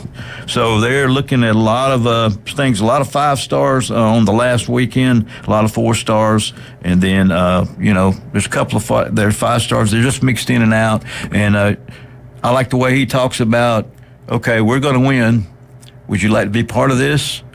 Or we're going to win with you or without you. So, but he's right up front to where they fit in and everything. And he's one of the few coaches that runs out there and meets them personally. So I think that goes in good. And, the golf team, men and women's golf team, they're playing in the championships right now. They're moving. The men's tennis team and the women's tennis team are in the playoffs still. Wow. So everything's going good. So. Sounds good. Yep. Onis Canabana. Yeah, Onis Canabana. Canabana, something like that. I thought that was a bar in Fort Lauderdale. It could have been. I think I've been there before. Well, thank you there, Glenn, for that FSU update. Of course, brought to you by Newbies, all 3 of the Newbies. The mothership with the best bands you're going to find anywhere. They're going to be rocking and rolling this Memorial Day weekend. You got Newbies 2 on the Curve. What a great place to go watch some college baseball and college softball. You can do that right there at Newbies 2 on the Curve. And then your nightcap, or where you get started the next day, let's go to the Brew and Booze. Absolutely. Love that place. Absolutely wonderful. John and Charlotte do such a great job with all of their entities, but also what great stewards for the community, all the great things that they do, just great people. So I want to thank them again for their sponsorship of the FSU Update and the Coach James Hale Show. When we get back, we're going to talk to the man himself, Mark McLeod. We're going to talk to us Florida baseball. We're going to talk Rashada. We're going to talk about everything with Mark here. And that's coming up next. Florida State, Florida State, Florida State. Woo!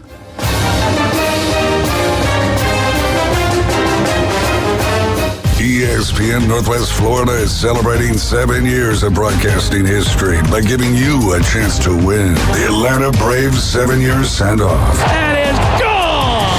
Starting Monday, June 3rd. Listen weekdays at 7:40, 12:40, and 5:40 to qualify for the grand prize. 2 amazing tickets in the Xfinity Club to see the Atlanta Braves Saturday, September 7th versus the Toronto Blue Jays. Plus hotel and spending cash from ESPN Northwest Florida.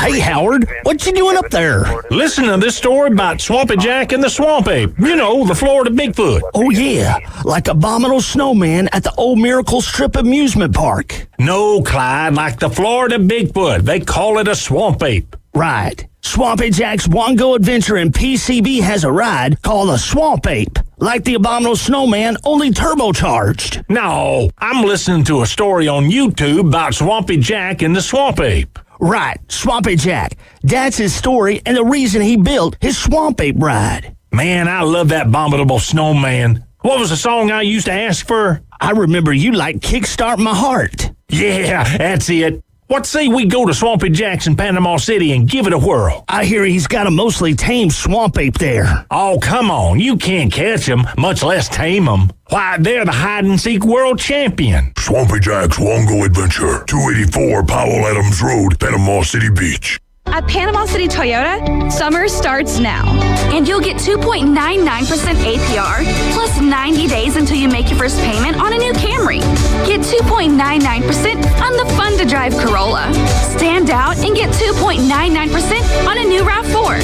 Or go bold and get 2.99% on the tough Tundra. Celebrate summer with a great deal from Panama City Toyota. Offer expires June 3rd. Visit PanamaCityToyota.com. He doesn't always go the extra mile. But when he does, it's because he missed the exit.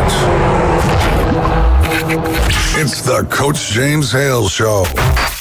Live and local inside the J. Michael Studio. 104.3 ESPN Northwest Florida.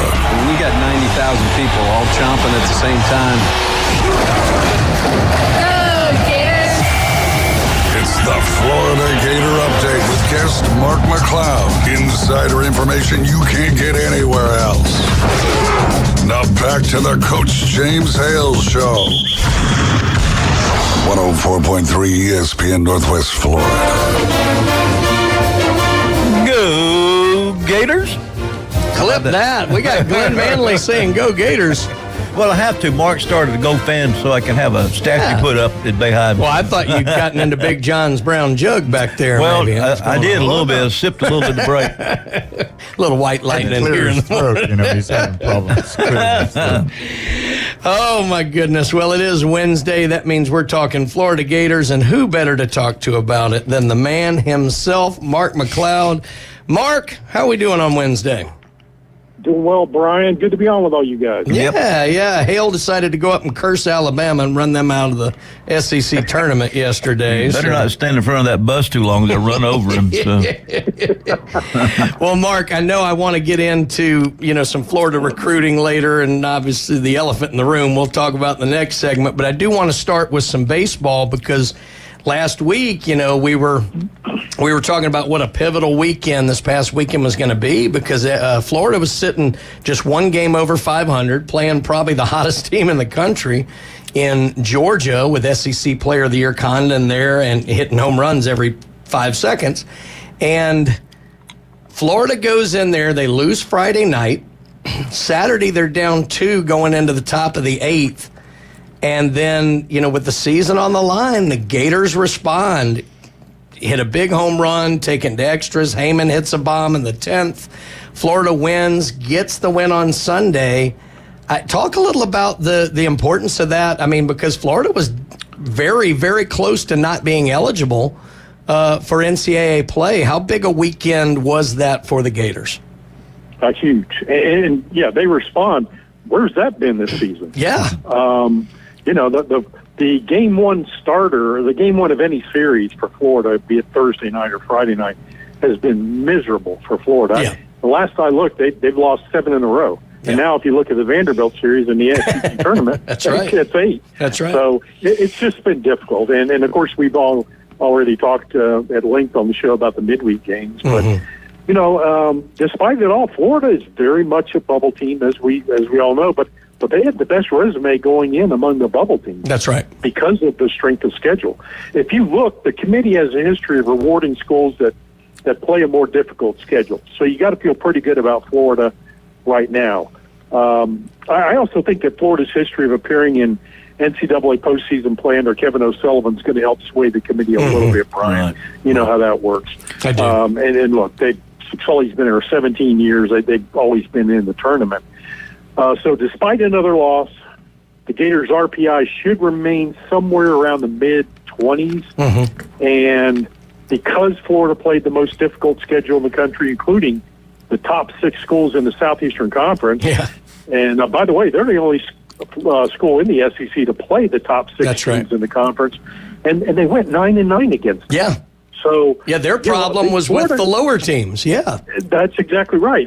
Florida has just some major issues there, but there's a lot to like about Florida too, in a bizarre way, with a team that, as you said, so barely made it into the tournament because of the barely being above 500. But to scratch out that win against Georgia was huge. Ideally, you'd like to see them sweep Georgia or get a first win against Vanderbilt, but I still think they're in. You know, it was interesting. So coming into the SEC tournament, there were 4 teams that were called bubble teams, although all of them were projected to make the NCAA tournament. You had LSU, you had Vanderbilt, you had Florida, and you had South Carolina. I thought South Carolina might be the shakiest because they'd lost 6 in a row coming in. Of course, they get the win over Alabama yesterday, and oddly enough, Baseball America has South Carolina as a 2 seed. Now, I know their RPI is good, but I was a little surprised by that. LSU has been really hot. I mean, we've seen it, Mark, numerous times over the last several years. Ole Miss, the most recent display of perhaps the last team getting in. I think Virginia did it one year and making a run and even taking a national championship. I thought Florida had that kind of talent to be the scary team. It may be LSU because they're playing about as well as anybody right now. And look, they're the defending national champs. They certainly know how to get it done. Yeah, I would agree with you. I really would. LSU's gotten red hot, and they're doing it at the right time. Alabama's another team that's going to get in. But you look at Florida, and a few weeks ago, I thought, Florida's probably the scariest team going into the tournament, despite what's going on there. But I would agree with you. I think now it's LSU. And can you imagine just some of these hosts saying, "Oh, great! Now we've got to look toward either the LSU Tigers or the Florida Gators getting in our bracket." That's the last thing they want. And I think Florida's still got some work to do on the mound, but and they're not a good. Florida's not a good team overall hitting. They're just not. I think they're hitting around 270 something, 275, 280. But that's not their game. Their game is power. Their game is defense, and still can be awfully scary depending on where they go. Because if the park dimensions and the wind's blowing the right way, Florida would be like LSU. Florida would be right up there as being one of the worst teams to have in. Yeah, I mean, Ron Polk in the old days of LSU and Skip Bertman used to call it gorilla ball. Exactly. And that's, Florida's very dangerous, LSU dangerous. The interesting thing, of course, the biggest impediment to Florida making the tournament now would be bubble busters. But what's interesting to me is, I don't think, I may be wrong on this, but I don't think the SEC's ever had more than 10 make it. Right now, they're projecting 11. In fact, the only 3 who wouldn't go are Ole Miss, who has a losing record, Missouri and Auburn, who didn't make the SEC tournament. I think we knew all 3 of those weren't going. It's not surprising in that 11 of the best teams in the country in the SEC. Do you think it would be surprising on your end if the committee allowed 11 of 14 SEC teams in, or do you think they're just going to go ahead and do that? I guess a better question is, do you think that's factoring into their mindset at all? I don't. Yeah, that's a good question. I don't know. I hope that they just do things straight up and say, "Hey, look, here are the best teams. These guys are going," and regardless of conference. Right. But it's hard to ignore the SEC and the strength of the SEC. It's funny. I saw some writer put some nonsense down about, well, the SEC is just top heavy, this, that. No, the SEC is beating each other up. That's right.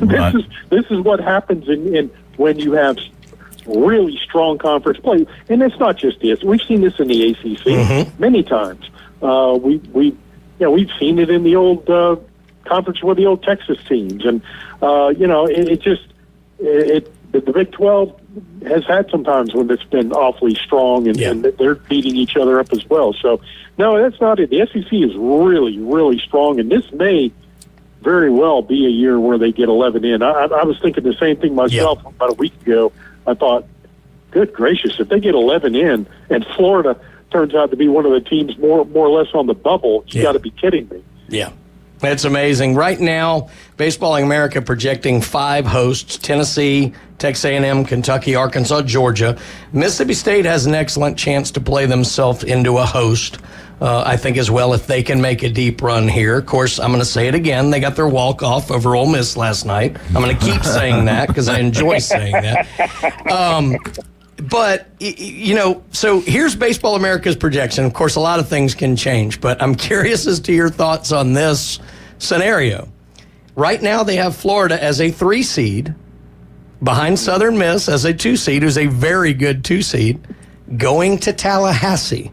What do you think about that? I mean, do you want another shot at Florida State, or are you like Dr. Ward with, I'm not sure I want any more of the Seminoles after the way we played them this year? Yeah. Florida State just hammered Florida. Yeah, I don't think that's ideally what Kevin O'Sullivan would want. Right. And the Gators, although there's a part of them, obviously, the competitive part that would like to see him go there and steal it. But I think for baseball fans, it would be fun. I remember years ago, late 80s, when Stetson went to Tallahassee and upset the Seminoles. Mm-hmm. And, I think given the Florida situation, that would, honestly, for me, that would be a lot of fun. That would be a lot of fun to go there and see what would happen. But you look at what Florida State's been able to do to Florida, and it hasn't been pretty this year. Well, and it would certainly be an easy trip for Gator fans, which would be nice, although if I'm Florida State, I'm not liking the look of this thing. I don't want a team with Florida's talent. I don't want Southern Miss in there, to be honest with you either. Well, the thing, too, is, you can go to the old adage, you can't beat somebody 4 times, but the thing is, all the pressure will be on FSU, and then Florida can ignite at any minute. Just depend on one bat, and then the next thing you know, it's like a snowball effect. So, I would like to catch maybe in a super regional, but not in the regional. Yeah. I mean, you go back to goodness gracious, what was that? Early mid-April when FSU beat them 19-4. They only needed 7 innings to do. I mean, it's just crazy what FSU has been able to do. They just absolutely slaughtered Florida pitching. So if you're a Florida pitcher, probably the last thing you want to do is get on the mound and face those guys. The Charlie Brown thing comes to mind when it. No doubt. Well, Mark, we got to head to a break here. We're going to hold you over for the next segment. I want to get into some football stuff, and good Lord, we might even talk some legal matters here, but we're going to do Coach that. Moon texted in and wanted to tell you hello. So that's all? Yeah. So no second line to that? No. He just said, tell Mark I said hello. And okay. Well, a very good deal. Well, Mark, we're going to head to a break. We're going to hold you over and talk to you some more Florida Gator talk with the great Mark McLeod. You are listening to the Coach James Hale Show on ESPN Northwest Florida.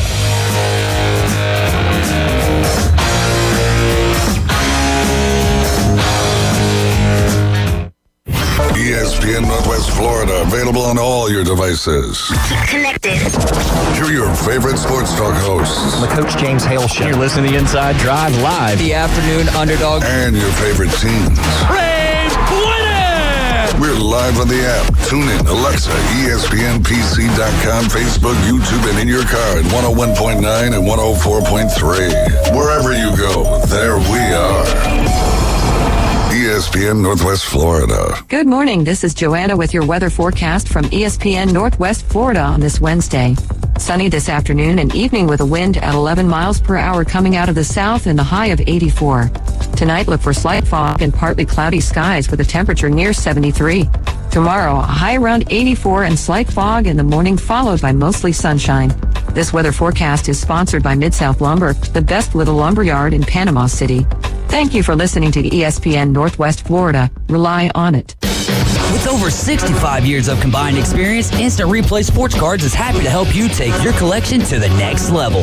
They carry all the new hobby boxes, signed memorabilia, and supplies. New and vintage cards and Pokemon. They sell and trade cards and are always looking to buy. They're an authorized source for Topps, Panini, Upper Deck, and Leaf cards.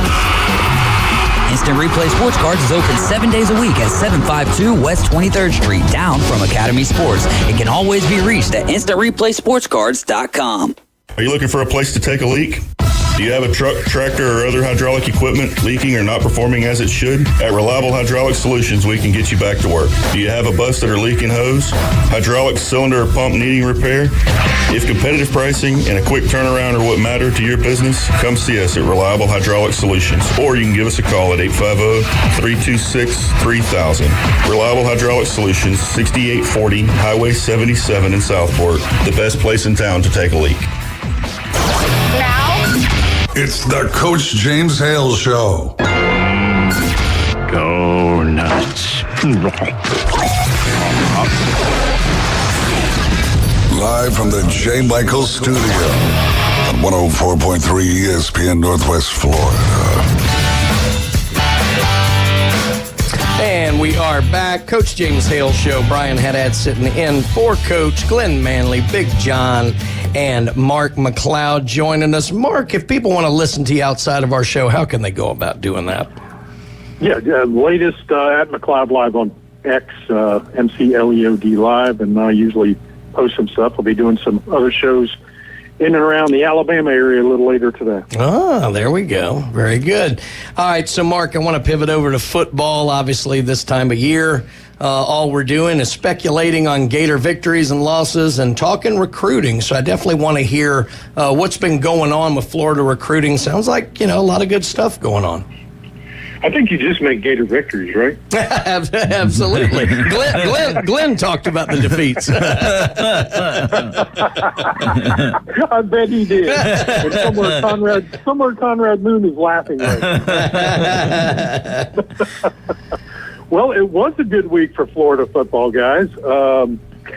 It really was. I mean, they get Elijah Badger, 6 foot, 195 out of Arizona State. And this is a kid that, really has produced at Arizona State. 140-something catches, 142 receptions, 1,600-plus yards, 10 touchdowns. He has 18 rushes for 111 yards and 3 touchdowns. One of the most experienced wide receivers in the transfer portal. Now, doesn't mean he was one of the top 5 because he wasn't, according to the experts. But he was right there at top 10. So this is a big get for Florida because you lose Ricky Pearsall. And look, apparently Ricky Pearsall told Elijah Badger, you need to go do what I did. Awesome. It worked for Ricky, yeah. It really did. All Pearsall did was have 65 receptions, 11 punt returns, averaging 11.65 yards per return, and make himself a late first-round draft pick for the 49ers. So this is a big get for Florida with the Gator offense. I mean, they really did need some additional help at wide receiver. They also got Cormani McLean out of Lakeland. Of course, we've been talking about him for a couple of years now. You get McLean, but you get McLean with some baggage. And, look, he's got all the talent in the world. He's undersized at 170 pounds. But, get him in the weight room, see what he can do. He's not on scholarship. He's coming in as a preferred walk-on. And, he started a few games for Colorado and Deion Sanders last year. But I thought the comment that I need to go play for someone who can develop me at corner, I thought that was just absurd. And, you're not doing yourself any favors. So I think take a step back, take a deep breath, and try to make yourself into one of the better college football players out there, because we all know cornerback is really the toughest position to find elite guys and develop those guys. But those are 2 big pickups for Florida. Of course, that on the heels of getting the number 1 interior offensive lineman in the transfer portal, Jason Zandamela, out of Southern Cal. So big week for Florida, and big week recruiting too, guys. I mean, Zephyr Hill's DJ Pickett is coming to Gainesville to visit. He's a 5-star DB. I know the Pickett family well. I've covered them for many years. Of course, you've had Pickett family members go to Ohio State and Miami. Never showed an ounce of interest in Florida. So to get DJ Pickett to say, yeah, I'm going to come down because I really like Coach Will Harris, the DB coach down at Florida. Man, I really like him. And I've developed a nice relationship with him. That's huge. Vernell Brown down to 4 schools, Florida, FSU, Miami, Ohio State. So it's been a good week for the Gators. You know, the interesting thing is, from the outside looking in, it seems like there's just such turmoil and upheaval, and the Florida, program is in this disaster mode. And I mean, there's probably elements of truth at times to little bits of that. We'll get into some of that in a minute. But that being said, I mean, even for the last couple of years, the fact Florida has gone out and recruited very well. Holding on to DJ Lagway was a huge thing. And just they've continuing to build on that. I mean, how difficult do you think it's been, when everybody in the country is just hyping up all of the negativity and the upheaval, and your coach is going to be gone? The fact that they're able to bring in, like you said, a guy his family's never showed any interest in Florida. How are they able to do that under all these circumstances? Yeah, and look, the truth is, guys, Florida's been their own worst enemy. Sure. You go back to the Mullen era, and they made so many mistakes. Many mistakes. They were one of the first programs to get on board with NLI and to get a collective started. They talked about the fact that this was going to give them a big push start because they were one of the first 3 or 4 programs in the nation to do that, and they mucked it up with the Jason Rashada situation. Oh yeah, and now it's better. Now the Rashada take, the family says, to me, this is just a money grab. Yeah, Billy Napier, Hugh Hathcock, who's a big Gator booster, Marcos Castro Walker, who was the former Gators director of player engagement.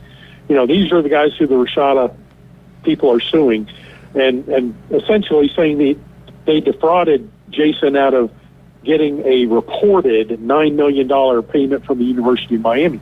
Now, Miami says it was never that high. Yeah. So you've got that going. And I have 3 big problems with that take. First of all, Miami sources, again, have said they never made promises for that kind of money. Mm-hmm. Which is why the Rashada family was still shopping his services. That's right. That's right. And then Miami has said that it was far, far less than that amount. So even if it was $9 million, he should have stayed there. Right. Well, that's the thing. Football is the old saying in football is you never take points off the board. Well, any legal advisor, if they had one, and the family should have had one. Yeah. I think they asked questions to a lot of people, but I don't think they had one attorney working for them full time. Well, any attorney would have told you, take that $9 million and run with it. Yeah, and that's the thing. It's not like somebody from Florida signed his national letter of intent. I mean, they signed it. It's right. Nobody pulled him away. And by the way, Brian, I know we got to go, but the Gator Collective is the only one that had the agreement with him. That's right. In writing, and in writing it said either party can leave at any time. Yeah. And Florida left before National Signing Day. That's they right. told them they couldn't honor the contract. So, this is a big bunch of numbers. My favorite part of it, and for Conrad Moon, my favorite part was when one of the columns said, hey, you can Rashada went to Coach Kirby Smart, and he got his blessing to sue Florida. I howled laughing when I read it. Yeah, I mentioned that earlier. That just seems so off for me. But, the thing about, I think I made the comment earlier that, if we're going to have players start suing coaches for failed promises, that line's going to be long.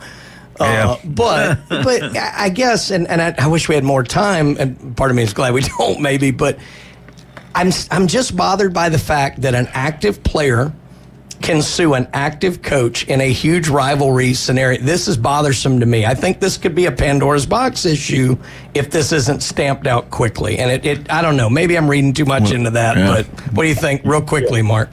Yeah, it's embarrassing for Florida. I wonder if Florida's going to try to settle this because they got to wipe the map clear of this, and because they're still recruiting. They're still trying. They're still down the road going to be trying to get guys out of the transfer portal. They don't need this to drag on. So I wonder if there's going to be some kind of settlement with this, or if Florida's just going to ignore it. Well, the other thing too is when he said I can't get developed as a DB from Deion Sanders. That tells you how much smarts he's got there. Well, isn't that the truth?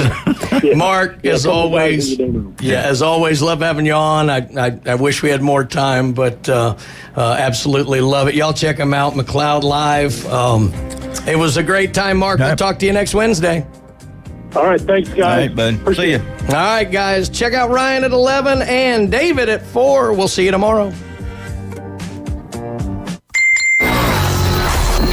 Take ESPN Northwest Florida with you everywhere you go. Anytime, anyplace, anywhere. The sports talk and live play-by-play doesn't have to end when you get out of the car. The ESPN Northwest Florida app streams your favorite sports talk hosts and the biggest